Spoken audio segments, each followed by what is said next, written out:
Hola, mi nombre es Byron Bustamante, soy coordinador del grupo de investigación en psicología clínica y de la salud de la UTPL y junto a Claudia Rodríguez y Diana Rivera impartiremos el módulo Manejo de la información en crisis.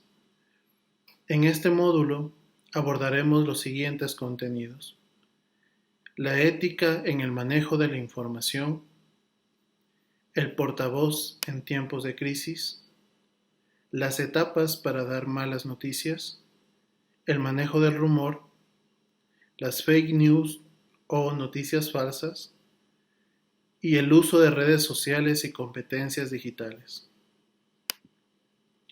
Para empezar, quisiera comentarles una frase que en algún momento escuché en una capacitación a propósito del terremoto que se vivió el 16 de abril del año 2016.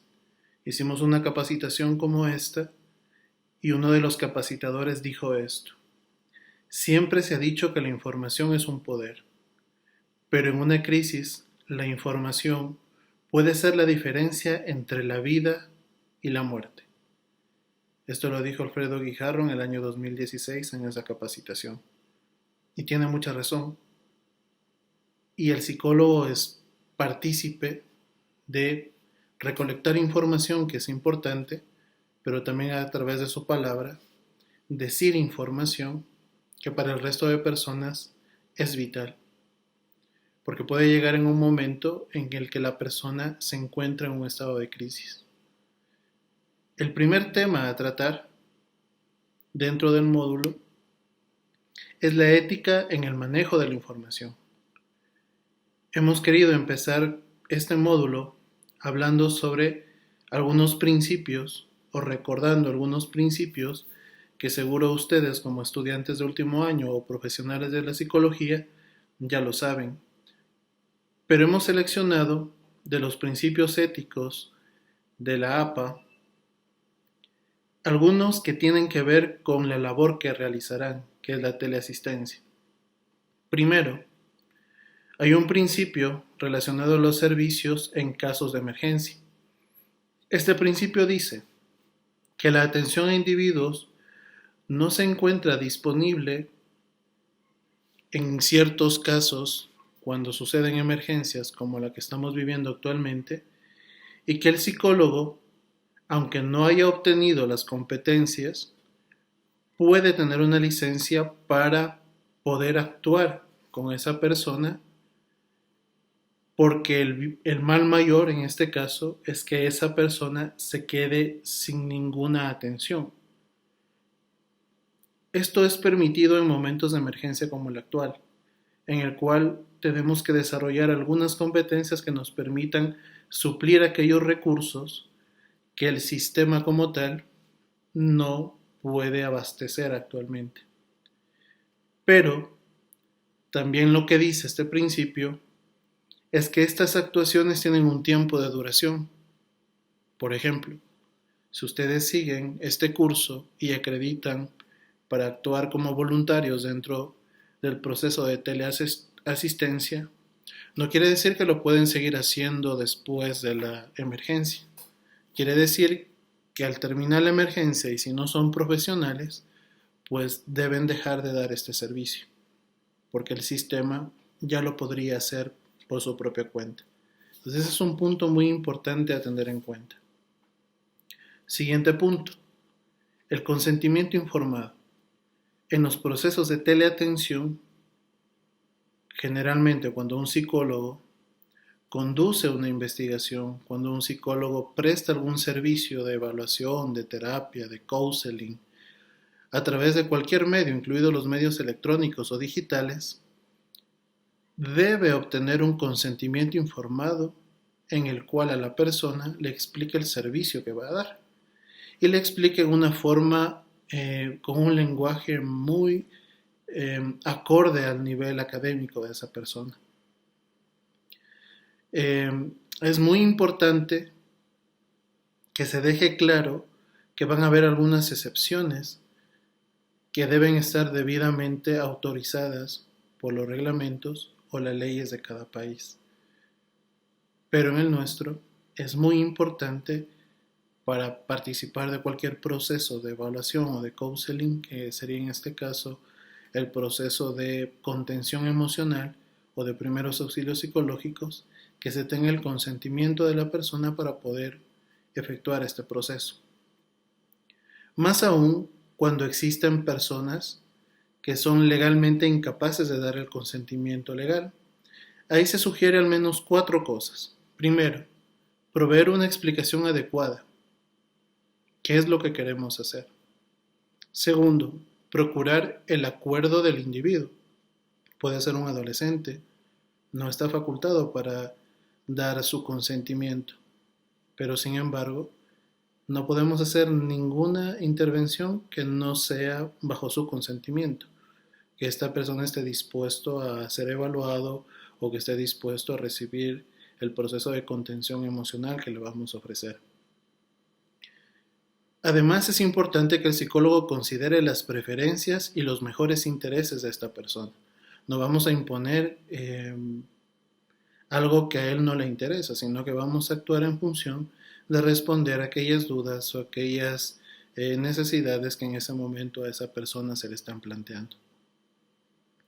El cuarto punto es que se debe obtener un permiso de la persona legalmente autorizada para consentir que se haga algo, en este caso con una persona menor o con una persona que tenga algún tipo de discapacidad, que son algunos de los grupos vulnerables en los que existe un tutor legal que debería ser la persona que autoriza cualquier tipo de procedimiento.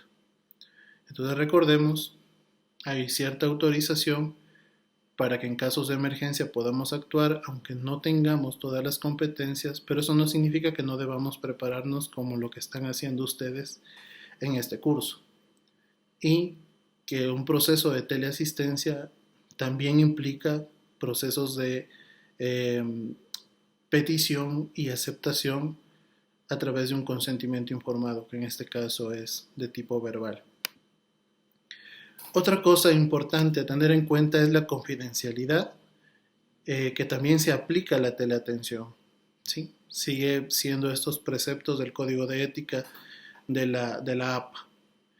El primer precepto de la confidencialidad es que todos los psicólogos tenemos la obligación y es la obligación primordial, de tomar todas las precauciones razonables para proteger la información confidencial que hemos obtenido, para conservarla a través de cualquier medio, y también reconocer cuál es el alcance que tiene la información y cuáles son los límites de la confidencialidad.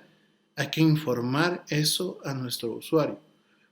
¿Hasta qué momento el psicólogo puede romper esa confidencialidad? Es muy importante que se lo tenga en cuenta también en los procesos de teleasistencia. Algo importante dentro de los preceptos, que ustedes los van a encontrar a todos estos preceptos en una presentación de PowerPoint en este entorno virtual de aprendizaje, y ahí ustedes van a encontrar un segundo punto, que es la discusión de los límites. La persona debe saber cuáles son los límites de la confidencialidad antes de dar su consentimiento de continuar con el proceso. Él debe saber que existen ciertos límites, especialmente en la teleatención. En la teleatención, al tratarse de un proceso posiblemente mediado por las tecnologías, es importante que sepa que también existe un cierto nivel de riesgo de filtración de la información, porque se está trabajando a través de una red web, de una web de internet. Y existe esa posibilidad, y eso el usuario también lo debe tener muy claro y comunicado a través del profesional que en este caso está dando el servicio. También es importante solicitar siempre permiso en el caso de que se tengan que hacer grabaciones, sean grabaciones de video o sean grabaciones simplemente de audio. La persona debe saber que se lo está grabando. Hay que informar eso en los procesos de teleatención. Finalmente, es muy importante este punto, el punto de revelar la información. ¿En qué momento un psicólogo en teleatención está autorizado a revelar algo de información confidencial que le acaba de decir un usuario. Debemos tener en cuenta que la confidencialidad se puede romper cuando existen algunos legítimos intereses que generalmente se han autorizado legalmente. Por ejemplo, el tema de proveer servicios profesionales necesarios, es decir, si es que una persona necesita un servicio adicional, yo puedo solicitar a través de un colega al que le voy a referir el caso y entregar información importante para que este colega lo sepa. Otra es para obtener consultas profesionales apropiadas, ¿sí? Cuando se hace referencia quizás a un médico o cuando se hace referencia a psiquiatría, también es importante que ellos reciban información que pueda ser relevante para el caso. Y uno de los casos muy puntuales que probablemente le sucede en la teleatención es el tema de proteger tanto al cliente, al usuario en este caso, proteger al psicólogo o proteger a cualquier otra persona de cualquier daño que le pueda estar sucediendo. Esto es especial al momento de detectar personas que sufren violencia intrafamiliar, por ejemplo. Una vez que hemos abordado el tema ético, les recuerdo que van a encontrar las ayudas en diapositivas en el entorno virtual y también un documento que tienen que leer, que es sobre todo el código ético de la APA, que lo van a encontrar igual en el entorno virtual como material bibliográfico. Hay otro tema que es muy importante, que es el del portavoz en la crisis. ¿Sí? Ustedes van a encontrar igual un material bibliográfico de la Organización Panamericana de la Salud que les habla sobre el manejo de la información. Ahí podrán profundizar mucho más en estas temáticas. Es muy importante que entendamos que en la comunicación es necesario un portavoz, especialmente en los procesos de emergencia o crisis como el que actualmente estamos. Existe un ciclo de distorsión de la comunicación, porque muchas veces una cosa es lo que se quiere decir, otra cosa es lo que al final decimos, otra cosa es lo que la persona, el receptor, escucha, lo que esta persona comprende o logra comprender, lo que esta persona logra memorizar y al final lo que esta persona logra reproducir o logra transmitir del mensaje. Entre todos esos caminos puede existir una distorsión de la comunicación y es por ello que es importante manejar un portavoz. ¿Cuáles son las ventajas de tener un portavoz en las situaciones de crisis o emergencia? Primero, que evita el doble lenguaje. Segundo, que es una sola voz. ¿Sí? Tercero, que da una imagen hacia el público de sinceridad, de cohesión y de fortaleza. Son las 5 ventajas de tener un portavoz. Y hay un decálogo del portavoz que ustedes lo van a encontrar igual en la presentación. Primero, ¿qué debe hacer un portavoz? Debe asignar al público el lugar más importante en la escala de valores. Eso quiere decir que le debe dar un valor supremo al público y a la información que este público necesita saber. Debe aceptar responsabilidades, es parte de su trabajo.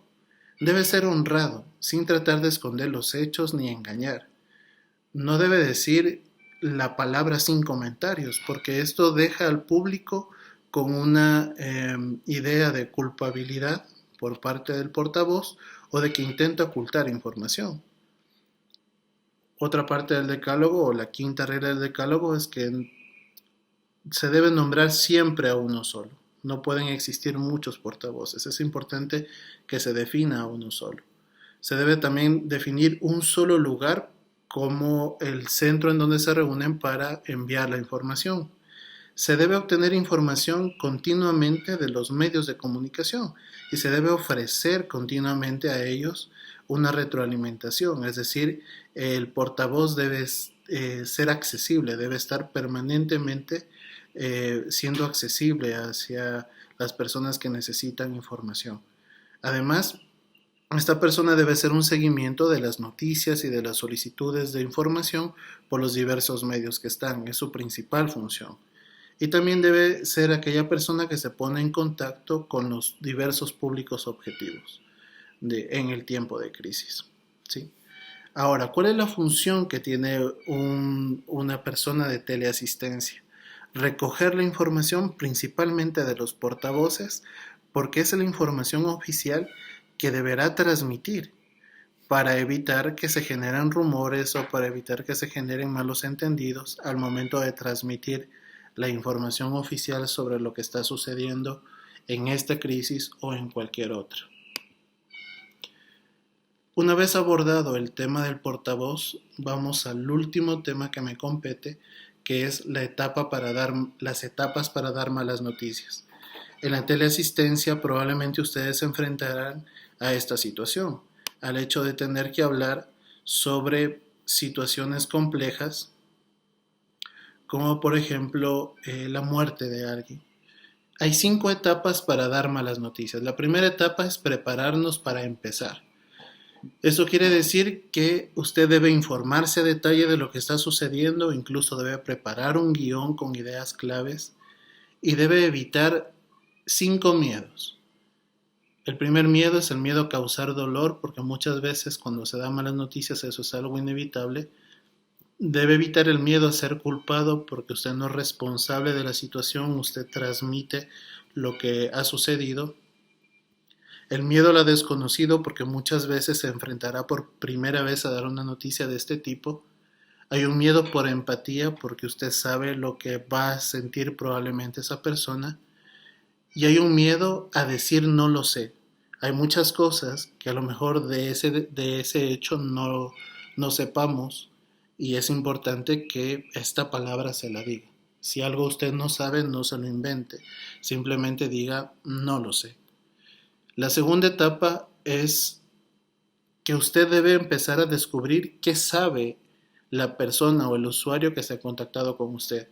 ¿Cuál es el grado de comprensión que tiene de la situación? ¿Qué características socioculturales tiene esta persona? ¿Cuáles son los contenidos emocionales de las palabras con las que se ha referido a usted al momento de llamar? Eso es descubrir, esta segunda etapa de descubrir qué es lo que sabe. La tercera etapa es reconocer qué y cuánto quiere saber. En las malas noticias muchas veces uno quiere dar mucha información, pero no se ha puesto a pensar exactamente qué es lo que quiere saber nuestro usuario. En este caso, usted debe tomar en cuenta que debe preguntarle a él sobre qué información le gustaría enterarse y también debe sondear el estado tensional del usuario en ese momento. Debe ser un pequeño sondeo previo a dar la noticia mala en este caso. Eh, la cuarta parte o la cuarta etapa es comprender o compartir, perdón, la información. Aquí es muy importante la escucha activa. Usted tiene que decir algo, pero a su vez va a recibir retroalimentación de esa persona. Entonces es importante que desarrolle esta competencia. El compartir la información debe ser con la mayor brevedad posible, no hay como darle largas al asunto.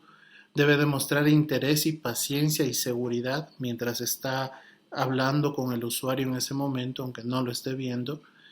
Debe dar una información clara y sin tecnicismos, eso es muy importante para que se entienda el mensaje. Debe garantizar que se ha hecho todo lo posible. En el caso de que usted tenga esa información, debe informarle que todo lo que estuvo en las manos, en este caso del equipo de asistencia, se realizó. Y además, por favor, esto sí ténganlo muy claro, nunca pueden dar información incierta o falsa. Cuando se da una mala noticia, por favor, solo decir la verdad y exactamente lo que sabemos sobre ese hecho. Luego de que se da la mala noticia se espera una reacción emocional. Hay muchas reacciones emocionales. Ustedes igual van a ver un gráfico dentro de su presentación en su entorno virtual sobre algunos tipos de reacciones que tiene la gente. Entre ellas está la sorpresa, la incredulidad, la negación, el bloqueo psicológico, la somatización, el llanto, el deseo de morir, la sensación de vacío, los pensamientos sobre si vale o no la pena seguir viviendo, pérdida de control, hay situaciones de histeria o reacciones histéricas que tienen las personas, dificultades de concentración, irritabilidad, agitación psicomotriz y algunos otros sintomatologías somáticas como incremento de las palpitaciones, etcétera, etcétera. Este tipo de reacciones son esperadas después de dar una mala noticia. Usted debe estar pensando que eso se puede dar y debe anticipar ese posible impacto para minimizar el riesgo. Es muy importante al momento de dar información sobre el fallecimiento de alguien y las causas del fallecimiento. Es importante tener la información adecuada para poder dar respuestas a las personas en este momento de reacción emocional. Además, usted no solo debe estar pendiente de la información que da, sino también de cómo recibe la retroalimentación de la otra persona. Si tuvo una reacción socialmente aceptable, cuando me dicen que alguien ha muerto, pues lo normal es que hay un shock emocional y hay una descarga emocional en ese momento. También es importante ver si es que es una reacción que es de adaptación. Hay algunos que esperan ya esa noticia, a lo mejor su familiar estuvo sufriendo durante un tiempo determinado y esperaban esa noticia. Y también si la reacción es modificable. Y si usted encuentra que puede existir un tipo de reacción rápida a la intervención o contención emocional que está dando, ¿sí? Además, es importante que favorezca la comunicación con otros familiares y allegados en este momento, que invite a su usuario a que se comunique con otras personas de lo que acaba de suceder y a que busque en ellos algo de apoyo social en este caso. Además, es muy importante que no dificulte la expresión emocional de esa persona, sino que más bien aliente que esa persona en ese momento se exprese emocionalmente lo que está sintiendo. Una vez que pase ese periodo, la última etapa es la de realizar planes, pero planes, por favor, siempre a corto plazo. Muchos de ellos van a saber si pueden ver el cuerpo de su familiar, por ejemplo. En este caso del COVID no es eso una posibilidad, pero también es importante que él pueda valorar o que se pueda valorar la necesidad de los recursos. De si él necesitará un apoyo psicológico adicional, brindarle la información, de facilitar información sobre trámites a seguir para tener, por ejemplo, las cenizas de su familiar y también definir posibles planes de seguimiento si es necesario. Entonces, ustedes recuerden que estos casos deben dar un tipo de atención rápida y en el caso de que ellos tengan unas reacciones que no puedan controlar, pues es muy importante que pasen al siguiente nivel de atención. Recuerden que esto es un protocolo y hay una escalabilidad. Finalmente quisiera recordarles que conforme a lo que estamos viviendo actualmente, es muy importante que se cuiden, ¿sí? Que sigan las estrategias de autocuidado que han aprendido en este curso, porque cuidándose a ustedes, están cuidando a todos. Quedándose en casa, también están cuidando a los demás. Pero hay un plus, que además ustedes pueden apoyar a la sociedad formándose con responsabilidad a través de cursos como este, para que puedan ayudar desde casa. En este caso, ayudar desde casa a través de la teleasistencia en salud mental que están aprendiendo en este curso. Les agradezco mucho por haber atendido y espero que el resto del módulo les sirva mucho y los materiales que les hemos puesto en su entorno virtual sean de su agrado. Muchas gracias.